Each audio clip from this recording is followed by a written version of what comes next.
Bonjour, Culture en Action de Sainte-Mélanie a le plaisir de vous inviter à cette nouvelle capsule en poésie et en musique au manoir de Madame Louise-Amélie Panet.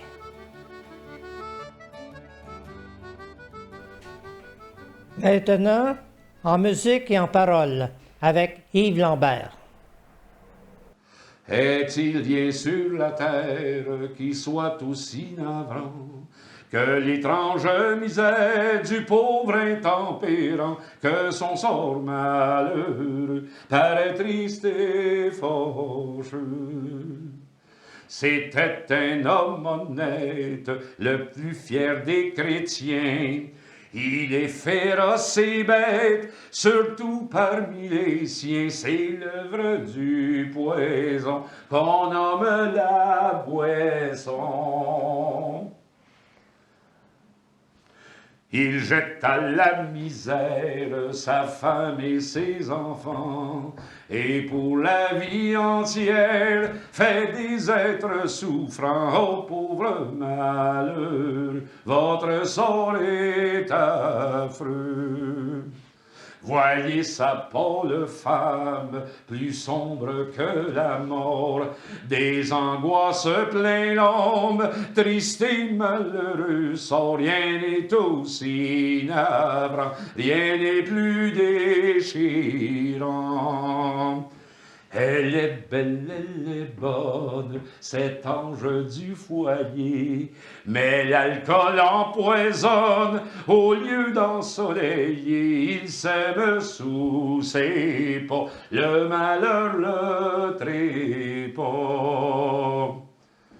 Ainsi chaque semaine, grâce au lord buvetier, qui prend la bonne aubaine du salaire en entier, la maison des buveurs frémit de mille horreurs.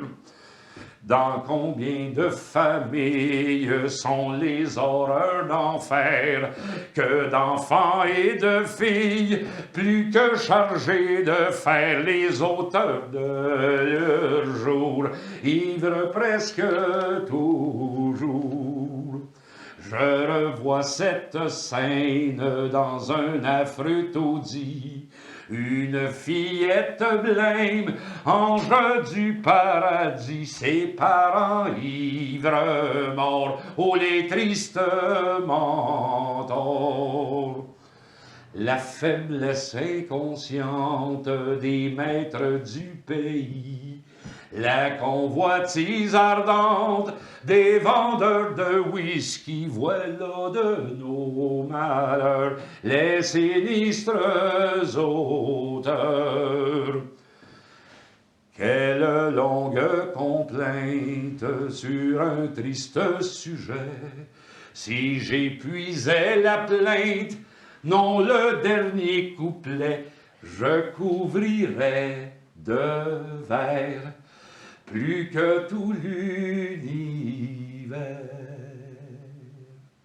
L'autrice Caroline Fortin est bachelière en arts visuels de l'Université du Québec à Trois-Rivières.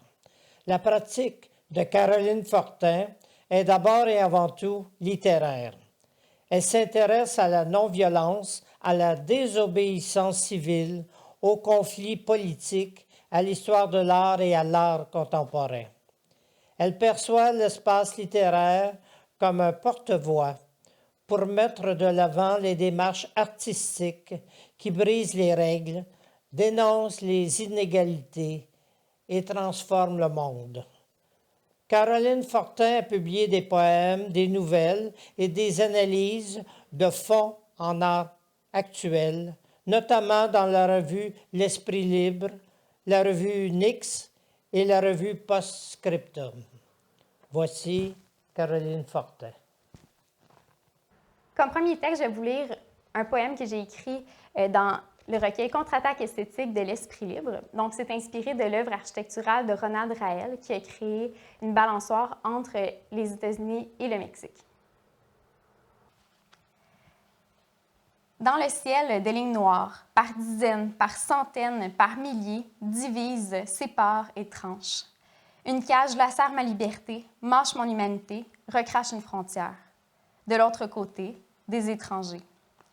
Le mur retrace une plaie sur le sable, une plaie qui se nourrit de nos vices et de la peur qui ronge nos entrailles. Son règne s'infiltre sous nos pieds et parasite le ciel. De ma lumière, j'éclaire la porte d'or. Le mur a dépouillé la liberté de ses racines.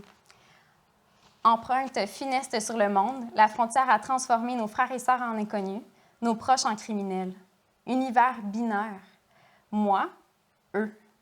Qui est reclus? Qui est exclu?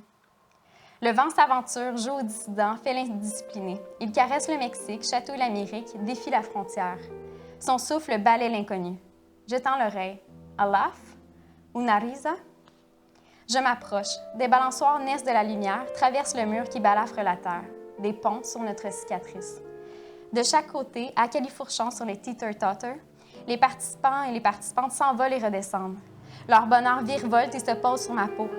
Le mur se souvient des balles qui frappent la chair, des déserteurs qui convulsent de peur. La joie le rend perplexe.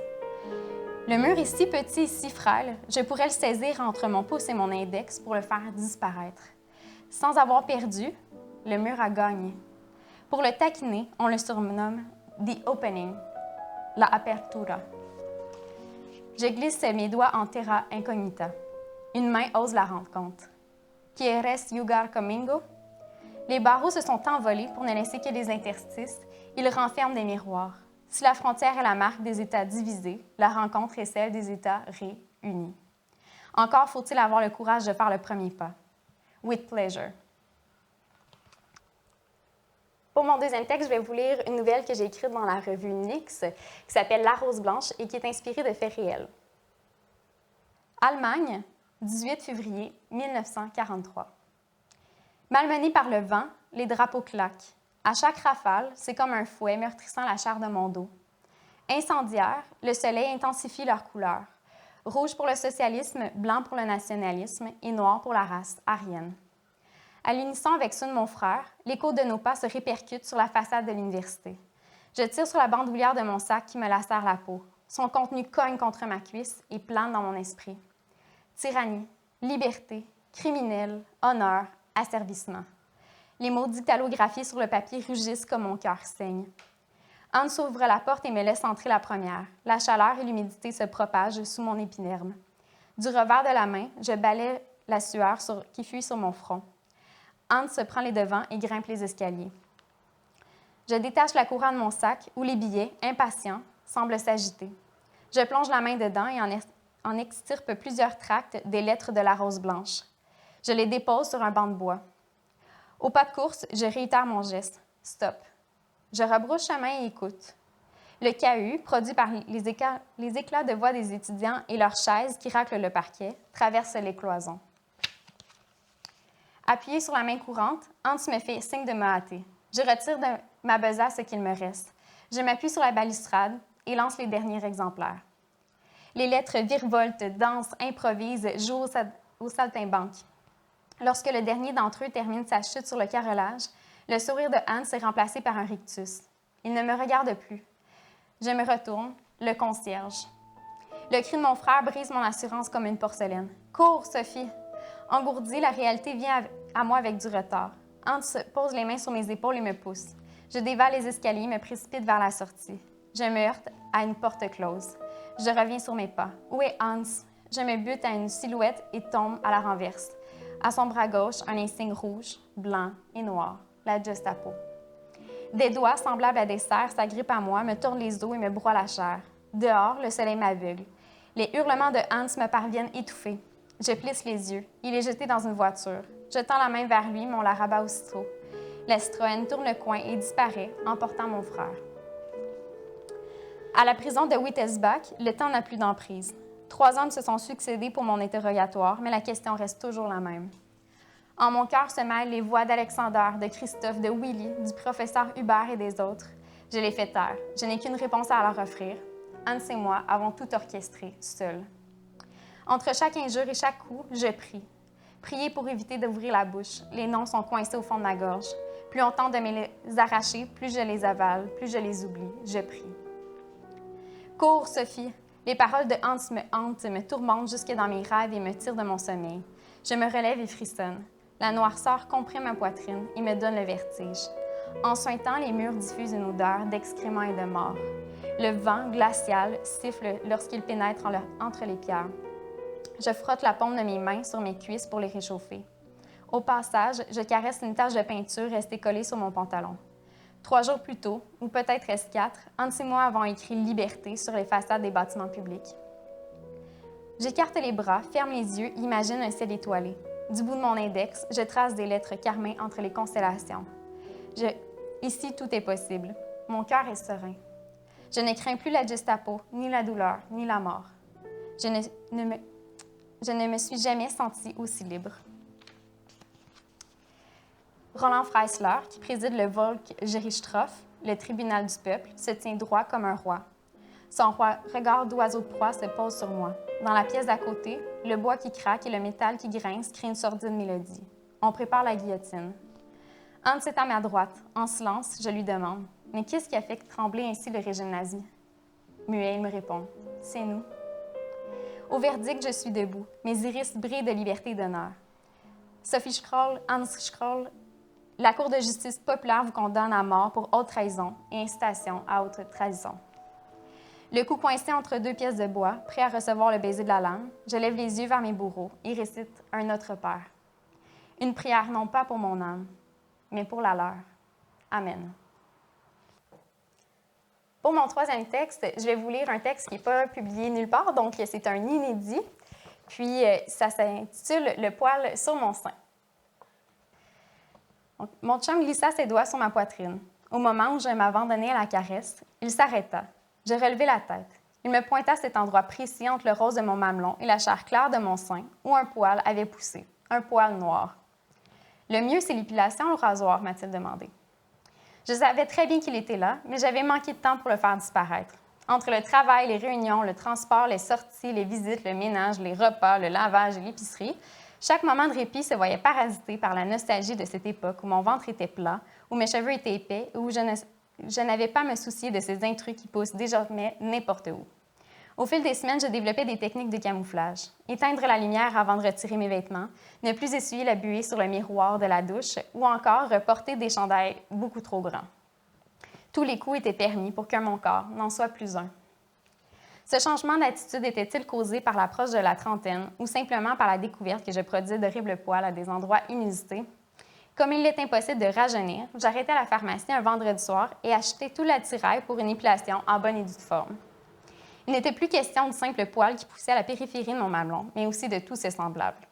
Autant mettre toutes les chances de mon côté pour retrouver cette confiance qui m'habitait. En chemin vers la maison, je me fis croire que cette soirée servirait à me relaxer, à me détendre et utilement à me reconnecter avec moi-même. Quelle connerie!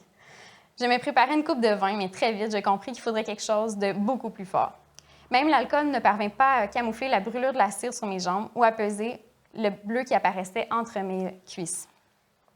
Mon chum dormait depuis longtemps. Je regrettais de ne pas l'avoir rejoint plus tôt. Toutefois, il me restait un dernier ennemi, celui qui avait transformé ce que je percevais comme le symbole de ma sensualité en une réplique de Chewbacca. Nue, je m'installai devant le miroir pour la première fois depuis des semaines. Le reflet me renvoyait une étrangère, une très jolie étrangère.